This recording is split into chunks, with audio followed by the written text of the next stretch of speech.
ओम साई राम जी, प्रणाम है आप सबको। आप सबके हृदय में बसे हुए साईं को मेरा नमन है, अभिवादन है, आलिंगन है। उम्मीद करती हूँ आप सब लोग खुश होंगे, स्वस्थ होंगे और मस्त होंगे। सावन के महीने में भगवान शिव की अत्यंत प्रिय होने के कारण इस महीने शिव आराधना की जाती है।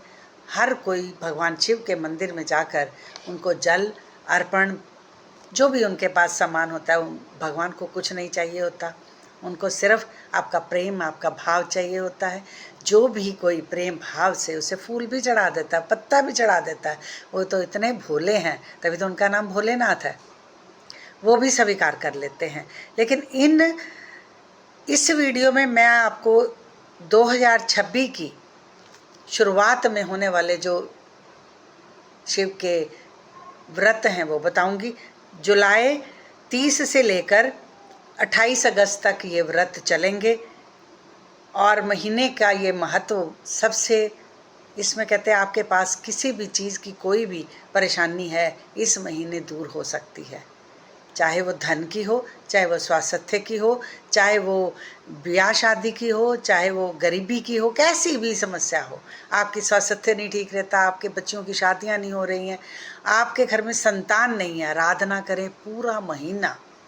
शिव के पास जाकर शिव ओम नमः शिवाय का जाप करें, मंत्र जाप करें और आरती करें, दीपक ले जाएं, सुबह शाम दीपक लेकर जाएं। मैंने एक वीडियो कल डाली है जिसमें कि दीपक जो है 5 तरह के कहाँ कहाँ जगाने हैं, आप उसको देख सकते। ये सावन का महीने का महत्व क्या है? कहते जब समुद्र मंथन हुआ था तो भगवान शिव ने जो सबसे पहला घड़ा निकला उसमें विष था, वो पी लिया। तो वो जैसे ही वो विष पिया तो यहाँ से उनका जो गला था वो नीला हो गया, इसलिए उन्हें नीलकंठ भी कहा जाता है। तभी तो कहते हैं कि जिसके घर में जैसी भी परिस्थिति हो, धन की, स्वास्थ्य की, संतान की, शादी की, कारोबार की, ऋण चढ़ गया है, कुछ भी आपके घरों में परेशानियां आ रही हैं, तो ये महीना सबसे उत्तम महीना माना जाता है। इस महीने में आप सावन के महीने में भगवान शिव की आराधना करके इस अपने संकटों को, अपने दुविधाओं को दूर कर सकते हैं। इसलिए ये सावन के महीने का खास महत्व है, क्योंकि भगवान शिव ने विष पी लिया था। विष का अर्थ ही ये है कि उन्होंने आप सबकी आदियाँ व्याधियाँ जो थी वो घटक कर गए थे और आपको सुख शांति देने की उन्होंने पूरा प्रयास किया। और इस महीने में हरियाली बहुत होती है, हरियाली तीज भी आती है, आपको पता ही है सबको, है ना।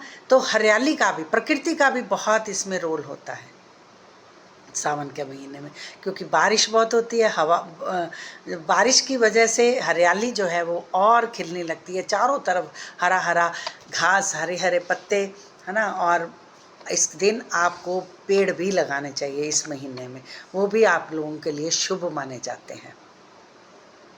कौन सी चीज़ें हैं जो शिवलिंग पर नहीं चढ़ानी चाहिए, मैंने शॉर्ट वीडियो डाल दी है, लेकिन इसमें भी बताऊंगी। कुछ लोग शॉर्ट नहीं सुनते, लॉन्ग सुनते हैं। सबसे पहले आपको तुलसी का पत्ता, तुलसी का जो पौधा होता है उसके पत्ते जो हैं वो शिवलिंग पर नहीं चढ़ाने चाहिए, वो वर्जित होते हैं। उसके बाद केतकी के फूल जो हैं, ये भी पौराणिक काल में बताया गया है, ये भी भगवान शिव पर नहीं चढ़ाए जाते। क्या चढ़ाया जाता है फिर भगवान शिव पर?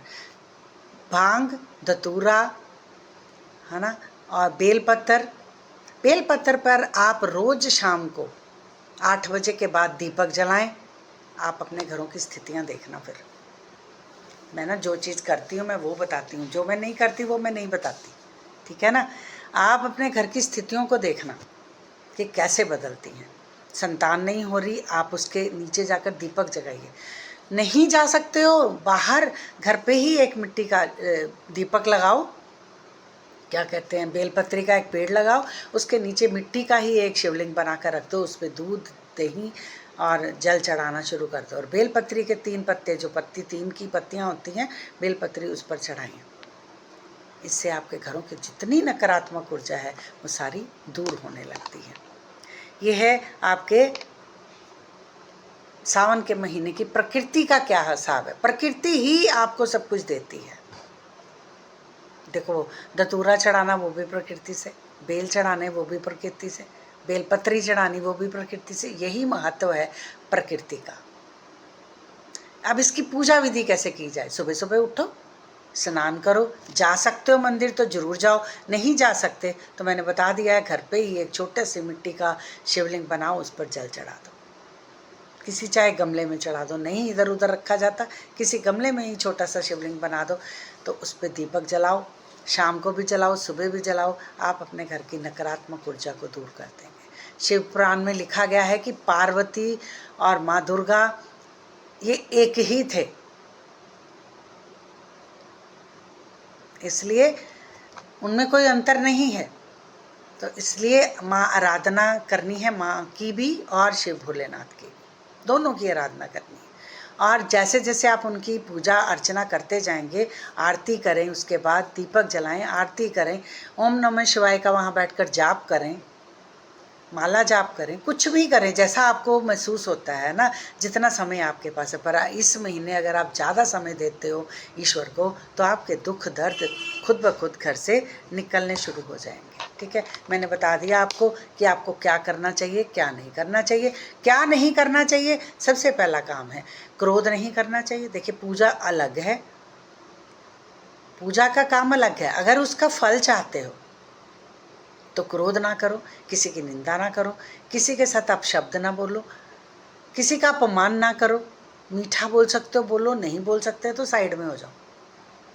ये है महा शिवरात्रि की, सावन के महीने की असली पूजा। कहते कुछ छोड़ो। छोड़ो क्या? क्या छोड़ो? क्या खाना छोड़ दो, कि पानी पीना छोड़ दो, कि भूखे रहना शुरू कर दो? नहीं, ईश्वर ने कहा कि तुम इन विकारों को छोड़ो। काम, क्रोध, लोभ, मोह, मद, मत्सर, इन सबको जब आप छोड़ देते हो, पूजा खुद ब खुद आपकी स्वीकार होने लगती है। कुछ मत करो, बड़ों की सेवा करो, बच्चों को प्यार दो, घर में जितने लोग हैं बस ये सोचो कि यही मेरे शिव हैं, मैं इनकी सेवा कर रही हूँ, मैं इनकी पूजा कर रही हूँ। कोई शब्द अप भी बोल जाता है, जाने दो, ये महीना निकाल लो, फिर देखो सब आपके चरणों की धूल ना बन जाए तो मेरा नाम बदल देना। करके देखो। आप लोगों के साथ मीठा बोलते हो, लोगों के साथ अच्छा बोलते हो, तो जो अपने घर के हैं उनसे आप प्यार से बात भी नहीं करते हो, उनको एक नुक्कड़ पे छोड़ रखा हुआ है। ऐसा ना करो, आपकी कोई पूजा स्वीकार नहीं होने वाली। मेरी बातों को मान लो, जितनी जल्दी मान लोगे उतनी जल्दी आपके दुख दर्द दूर हो जाएंगे। फिर आप कहते हो कि मेरे बच्चों की शादियां नहीं हो रही हैं, फिर आप कहते हो मेरे बच्चे के घर संतान नहीं है, फिर आप कहते हो कि हम गरीबी में मर रहे हैं। भाई वो तो होगा, जब आप अपने विकारों को बदल नहीं सकते तो वो आपके कर्मों को कैसे बदल देगा? आप ही के हाथों में आपके कर्म हैं। आप जिस तरह का कर्म करेंगे आपको फल उसी प्रकार का मिलना शुरू हो जाएगा। ठीक है जी। अब इसमें विशेष उपाय क्या करने हैं, अब मैंने आपको बता दिए हैं वो भी। विशेष उपाय आपका ये है, किसी से आप शब्द ना बोलें, किसी को कटु शब्दों के साथ प्रयोग ना करें, कोई भी शब्द। हो सके तो कोई ज़रूरतमंद व्यक्ति आपको मिले उसको भोजन कराओ। 5-6 लोगों के लिए छोटा छोटा सा, इतना छोटा छोटा सा पैकेट बना लो, कुछ भी जो भी आपको हाथ से बन पाए वो आप उन्हें खिला दो,